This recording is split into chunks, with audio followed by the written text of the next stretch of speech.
श्री कृष्ण।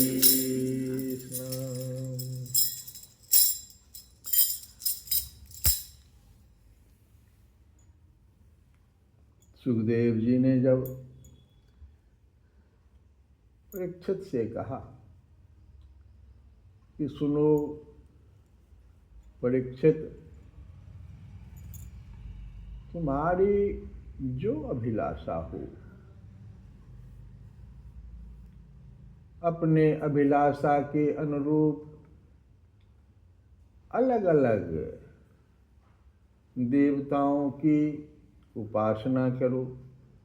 और सबका वर्णन भी उन्होंने कर दिया कि सौंदर्य की चाह है तो गंधर्व की, पत्नी की चाह है तो उर्वशी अप्सरा की, लेकिन सबका स्वामी बनने के लिए तो फिर ब्रह्मा की आराधना करनी चाहिए। जिसे यश की इच्छा हो वह यज्ञ पुरुष की, जिसे खजाने की इच्छा हो, खूब खजाना मुझे मिले, तो वह वरुण देवता की, जिसको विद्या प्राप्त करने की आकांक्षा हो तो भगवान शंकर की।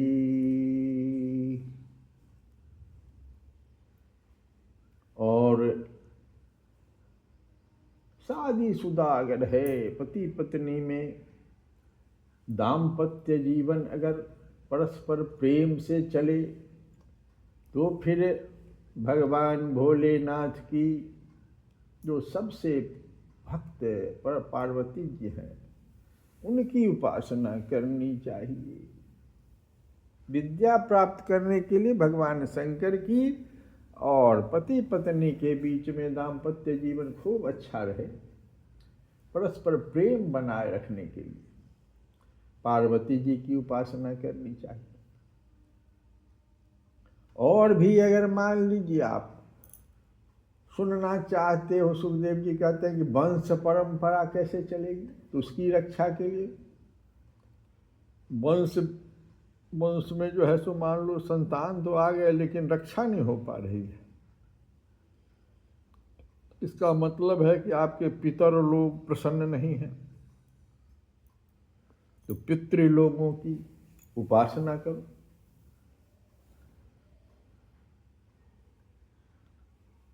और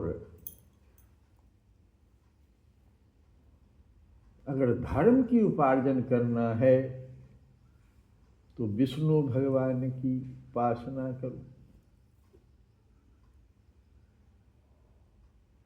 लेकिन अंत में कह देते हैं सुखदेव जी कि देखो जो बुद्धिमान पुरुष है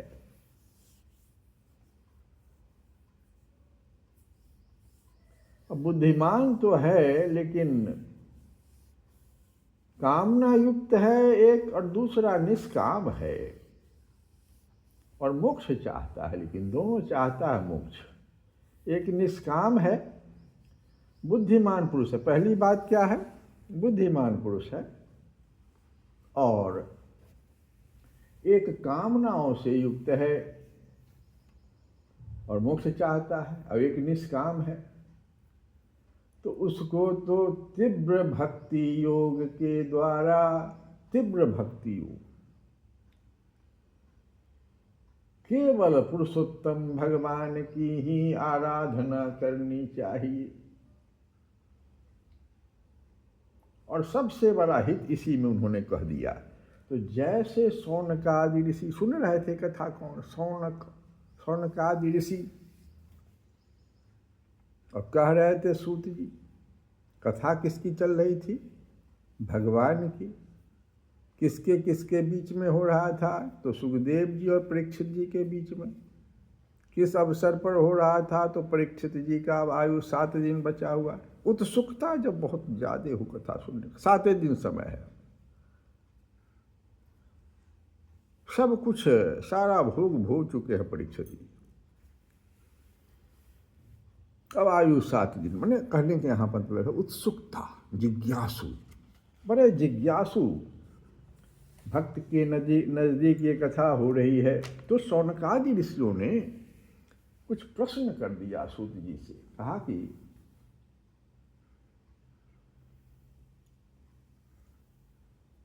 हे सूत जी,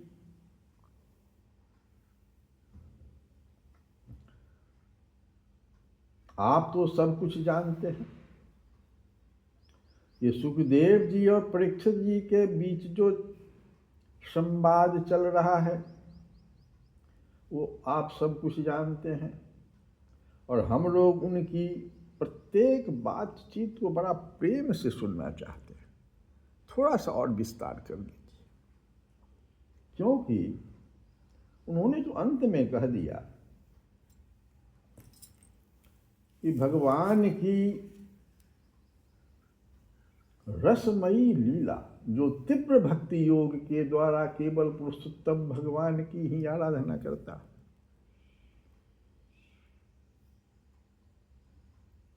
उसी को बुद्धिमान कह रहे हैं।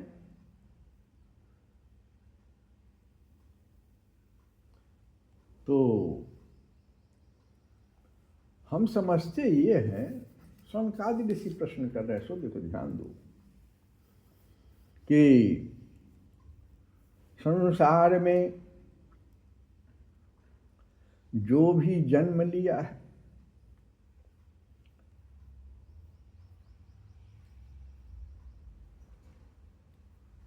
कुछ लोग हैं जो कहते हैं हम अमर हो गए, खास के असुर लोग। हमको तो कोई कुछ नहीं कर सकता है, हम तो अमर है, जो मन में आएगा सो करें।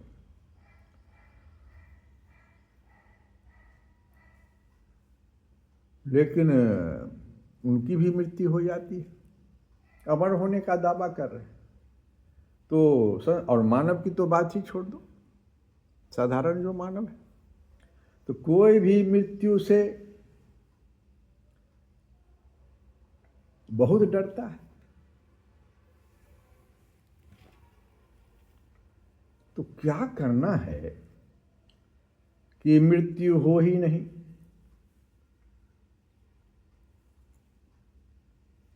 भगवान कहते हैं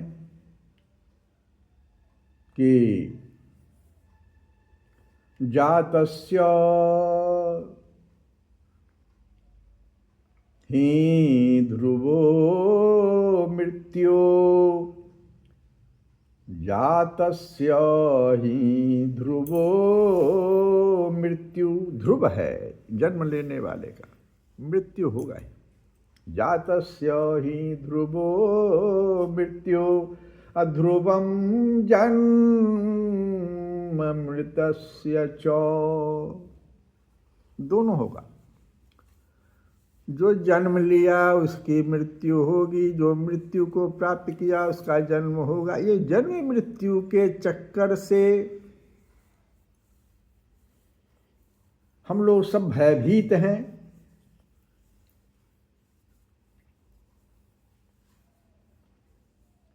लेकिन यह भी हम लोग आप ही की कथा में सुने हैं। शौनकादि ऋषि कहते हैं कि भगवान कहते हैं कि मृत्यु तो सिर्फ शरीर का होता है,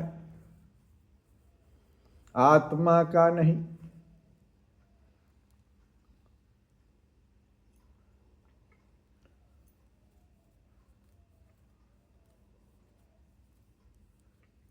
तो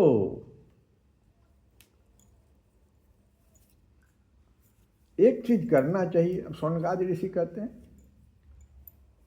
जो आप कहे तीव्र गति से, तीव्र भक्ति योग के द्वारा, तो मानव को करना क्या चाहिए कि भक्ति को त्वरित करके, बहुत ध्यान से सुनिएगा, एक प्रश्न बहुत अच्छा सा प्रश्न है, इसका हम बड़ा विस्तार से सोचते हैं कि यार हम लोग चिंतन करें। भक्ति को त्वरित करके, तीव्र गति से कहें, इसे समय नहीं है अब हमारे पास, तो भक्ति को त्वरित करके भगवान के भूले संबंधों की अनुभूति कराने के लिए मानव जीवन का सदुपयोग कराने की महत्ता की जो कथा पुष्टि करता हो, जो भगवान की लीला कथा पुष्टि करता हो, शरीर अवश्यम भावी मृत्यु को प्राप्त करेगा ही। आत्मा की मृत्यु नहीं होती है। तो अमर होने के लिए, माने इस जन्म मृत्यु का जो दुख है, इससे बचने के लिए भक्ति को त्वरित करके भगवान के साथ जो हमारा संबंध है, जो हम भूल गए, तो भूले संबंधों की अनुभूति कराने के लिए मानव जीवन का सदुपयोग, जितना देर हम अगर वैसा करते तो ये मानव जीवन का सदुपयोग कहलाएगा। सदुपयोग कराने की महत्ता की जो पुष्टि करता है जिस कथा से, उसको सुना जाए ताकि उधर आकर्षण बढ़े। आज 1 माला तो कल 2 माला। अब प्रश्न उठता है कि यहाँ पर जो तुरंत शब्द आया है, त्वरित, तो शरीर का तुरंत सदुपयोग फिर कैसे करें, ये प्रश्न उठ गया।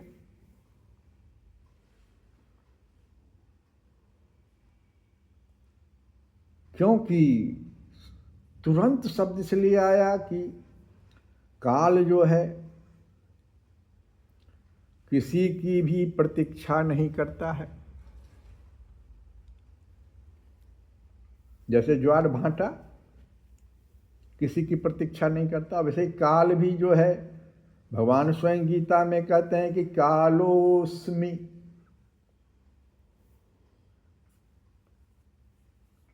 कालोस्मि लोक क्षयः कृत प्रविद्धो लोकान समाहर्तुमिह प्रवृत्तः। मैं प्रलय का मूल कारण हूं, भगवान घोषणा कर दिए गीता में, अर्जुन से कह रहे हैं। काल कोई दूसरा नहीं, भगवान कहते हैं मैं ही प्रलय का मूल कारण हूं तथा महाकाल हूं। मैं जगत का संहार करने आता हूं। पढ़िए गीता। समय नहीं है, और शरीर जो मानव शरीर जो मिला है, इसका तुरंत सदुपयोग हम कैसे करें, ये सारा प्रश्न शौनकादि ऋषियों के मन में आ रहा है। सूत जी से पूछ रहे हैं। गुरु सम्मुख है तो समय नहीं बर्बाद करना चाहिए।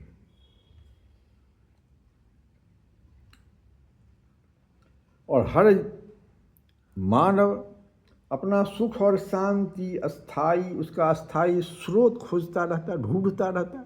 ढूंढना कोई बुरी बात नहीं है, सुख शांति का स्रोत जरूर ढूंढना। संसार में मत ढूंढिए, भौतिक जगह में नहीं ढूंढना है, क्योंकि सत्यम परम धीमहि, हम लोग पीछे कथा में अभी तक तो यही आए हैं। सत्य को ही धारण करना, सत्य को खोजना है, वही धारण करने योग्य है। तो सही जगह पर ढूंढिए। गलत जगह पर शांति, सुख, शांति, आनंद क्यों ढूंढ रहे हैं, जहां है ही नहीं।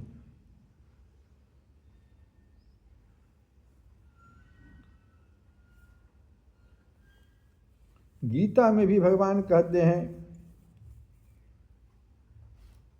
सबसे बड़ा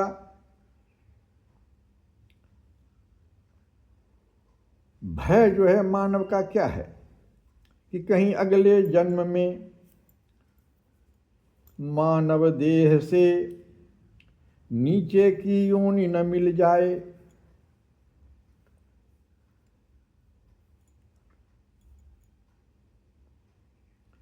स्वअल्पं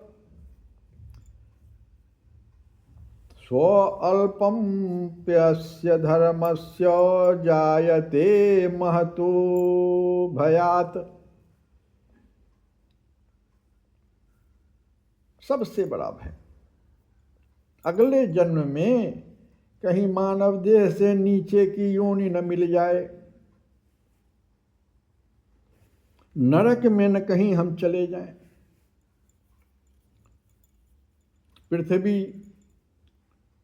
पर 84 लाख योनियां हैं,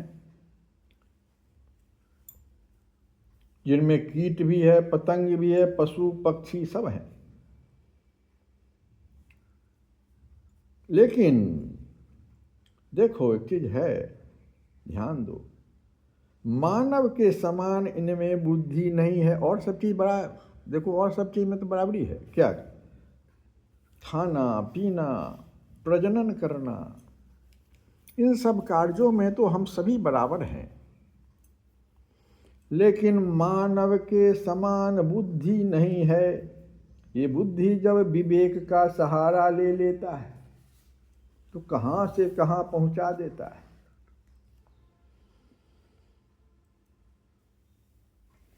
केनोपनिषद में भी आया है कि हे मनुष्यों, जीवन अत्यंत दुर्लभ है। प्रश्न जो पूछ रहे हैं, देखो शौनकादि ऋषि, कि भगवान श्री कृष्ण के गुणों के गान अथवा श्रवण में क्यों नहीं समय हमारा व्यतीत हो रहा है। उसके जो अतिरिक्त जहाँ भी बिता रहे हैं, सभी मनुष्यों की आयु जो है व्यर्थ ही जा रही है। ये भगवान सूर्य प्रतिदिन अपने उदय और अस्त से उनकी आयु छीनते जा रहे हैं। ये ऋषि लोग बड़ा ही दयालु होते हैं, मानव को देखते जब हैं कि क्यों व्यर्थ इस समय बिता रहा है, आयु प्रत्येक दिन क्यों समाप्त कर रहा है। क्या वृक्ष नहीं जीते, देखो प्रश्न सब पूछ रहे हैं, क्या वृक्ष नहीं जीते, क्या लोहार की धौंकनी सांस नहीं लेती, गांव के अन्य पालतू पशु क्या मनुष्य पशु की ही तरह खाते पीते या मैथुन नहीं करते हैं। जिसके कान में भगवान श्री कृष्ण की लीला कथा कभी नहीं पड़ी, वह नर पशु कुत्ते ग्राम सूकर ऊंट और गधे से भी गया बीता है। ये सारा प्रश्न जो है शौनकादि ऋषि कर रहे हैं। सूत जी, जो मनुष्य भगवान श्री कृष्ण की कथा कभी नहीं सुनता, उसके कान बील जो होता है, बील चूहा का बील, तो बिल के समान है। और जो जीभ भगवान की लीलाओं का गायन नहीं करती, वह मेढक की जीभ के समान टर टर करने वाली। उसका तो न रहना ही अच्छा है, उसका तो न रहना ही अच्छा है, ऐसा जीव। जो सिर कभी भगवान श्री कृष्ण के चरणों में झुकता नहीं, वह रेशमी वस्त्र से सुसज्जित और मुकुट से युक्त होने पर भी वो यह मात्र ही है। जो हाथ भगवान की सेवा पूजा नहीं करते, वे सोने के कंगन से भूषित होने पर भी मुर्दे के हाथ हैं। जो आंखें भगवान की याद दिलाने वाली मूर्ति, तीर्थ, नदी आदि का दर्शन नहीं कराती। आंख, वे मोरों की आंख, मोरों की पांख में बने हुए आंख के चिन्ह के समान निरर्थक हैं। और मनुष्यों के पैर चलने की शक्ति रखने पर भी न चलने वाले पैरों जैसी ही हैं। जो भगवान की लीला स्थलियों की यात्रा नहीं करते। जिस मनुष्य ने भगवत प्रेमी संतों के चरणों की धूल कभी सिर पर नहीं चढ़ाई, वह जीता हुआ भी मुर्दा है। जिस मनुष्य ने भगवान के चरणों पर चढ़ी हुई तुलसी की सुगंध लेकर उसकी सराहना नहीं की, वह श्वास लेता हुआ भी श्वास रहित है। तो इतना प्रश्न एक साथ सूत जी से। और हम बता रहे थे कि केनोपनिषद में भी आया है कि सावधान कर रहा है कि हे मनुष्यों, जीवन अत्यंत दुर्लभ है। यह चेदि वेदी दथ सत्यम अस्ति। यह जीवन अत्यंत दुर्लभ है। यदि तुम इसका उपयोग या प्रयोग परम लक्ष्य को प्राप्त करने में नहीं करते, तब तुम्हें घोर हानि की सामना करना पड़ेगा। नो चेदिहावेदीन महती विनष्टि है, ये आया है केन उपनिषद में। और रामचरितमानस में तो भोले बाबा स्वयं कह रहे हैं, सुनो, हम उपनिषद वगैरह की बात तो नहीं समझ पाते, बोल भी नहीं पाते, लेकिन रामचरितमानस में तो बड़ा स्पष्ट रूप से भोले बाबा ने पार्वती जी से क्या कहा, सुनहु उमा ते लोग अभागी, सुनहु उमा ते लोग अभागी, हरि तजी हो ही विषय अनुरागी। कितनी स्पष्टता है। ठीक है, संस्कृत नहीं समझ पा रहे हैं, नहीं बोल पा रहे हैं, लेकिन इसको क्या हुआ, इसमें तो देखो स्पष्ट पति पत्नी से, सुनहु उमा ते लोग अभागी, हरि तजी हो ही विषय अनुरागी। करिए ना, कहाँ हम मना करते हैं, हम तो कई बार कहे हैं, निष्काम भाव से विषयों में अगर जाते हैं तो कोई बात नहीं, निष्काम भाव से आप जड़ भरत की तरह मूवमेंट कीजिए ना, कोई दिक्कत नहीं है। कामना तो हटा लीजिए, क्योंकि जैसे कामना कीजिए तो विषयों के प्रति आपकी आसक्ति बढ़ेगी, फिर तो हरि तजी हो जाना, हरि तजी हो जाएगा आपके साथ, हरि तजी हो ही विषय अनुरागी। और फिर आगे भोले बाबा कह देते हैं और आगे कि उमा कहाँ हूँ मैं अनुभव अपना, पूरा निचोड़ दिए भोले बाबा ने, अपने पूरे जीवन को निचोड़ करके रख दिया पार्वती जी के सामने में कि उमा कहाँ हूँ मैं अनुभव अपना, सत हरि भजनो जगत सब सपना, सत हरि भजनो जगत सब सपना। तो कैसे होगा, किसी गुरु के शरण में, जैसे शौनकादि ऋषि सूत जी के शरण में है, परीक्षित जी सुखदेव जी के शरण में, हम लोग भी किसी गुरु के शरण में चले जाएं, अंधकार को दूर करने वाले गुरु, उनके शरण में कैसे जाएंगे। तो भजन, एक भजन बड़ा सुंदर गुरु का है, हम लोग गाएं के सदै गुरु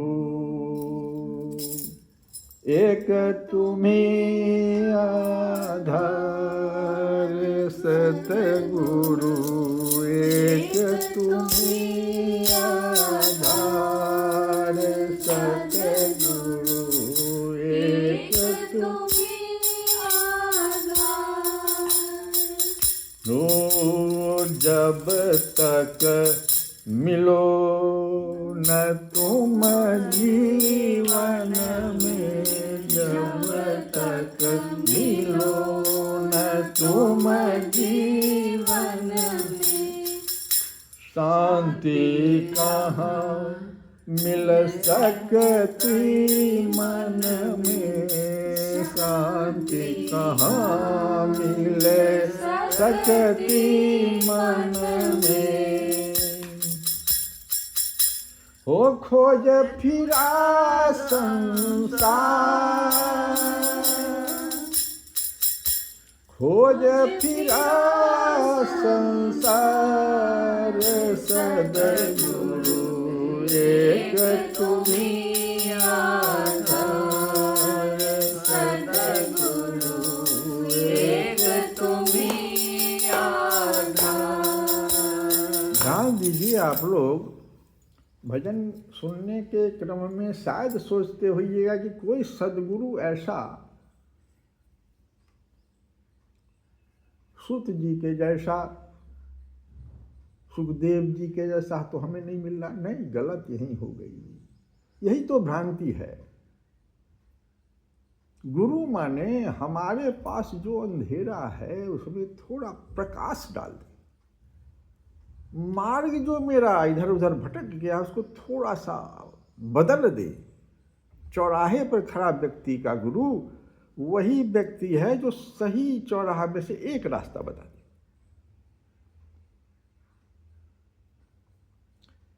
तो बच्चे के लिए तो माता ही गुरु है ना। अगर माँ ठीक से उसका लालन पालन करे तो बच्चा क्या से क्या न कर दे, अग्नि में हाथ जला दे, क्या नहीं कर दे, अपना जीवन संकट में डाल देगा। ऐसे ही परिवार में कोई गुरु मिल जाता है, जीवन में कोई गुरु मिल जाता है, जहाँ पर हमारा अब जो है भटकाव होने वाला है, वहाँ जो मुझे रास्ता दिखा दे, शास्त्र दिखा दे, मानव दिखा दे, वो सदगुरु, उन्हीं की प्रार्थना हम लोग कर रहे हैं। सदगुरु एक तुम्ही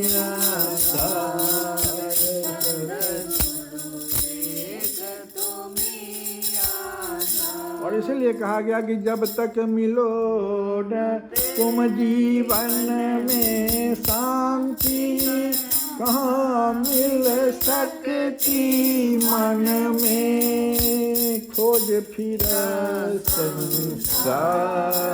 सद्गुरु एक तुम्ही आधार। और आगे कहते हैं कि कैसा भी हो तारन हारा, कैसा भी हो तारन हारा, वो मिले न जब तक शरण तुम्हारा, कैसा भी हो तारन हारा, मिले न जब तक शरण तुम्हारा, हो न सके भव पार। सद्गुरु एक तुम्ही आधार, सद्गुरु एक तुम्ही आधार। इसलिए हम आए हैं शरण तुम्हारे, हम आए हैं द्वार तुम्हारे, हम आए हैं द्वार तुम्हारे। सब दुख दूर करो दुख हारे, सब दुख दूर करो दुख हारे। जय गुरुदेव दयालु हो, जय गुरुदेव दयाल। सद्गुरु एक तुम्ही आधार, सद्गुरु एक तुम्ही आधार। श्री कृष्ण गोविंद हरे मुरारे, हे नाथ नारायण।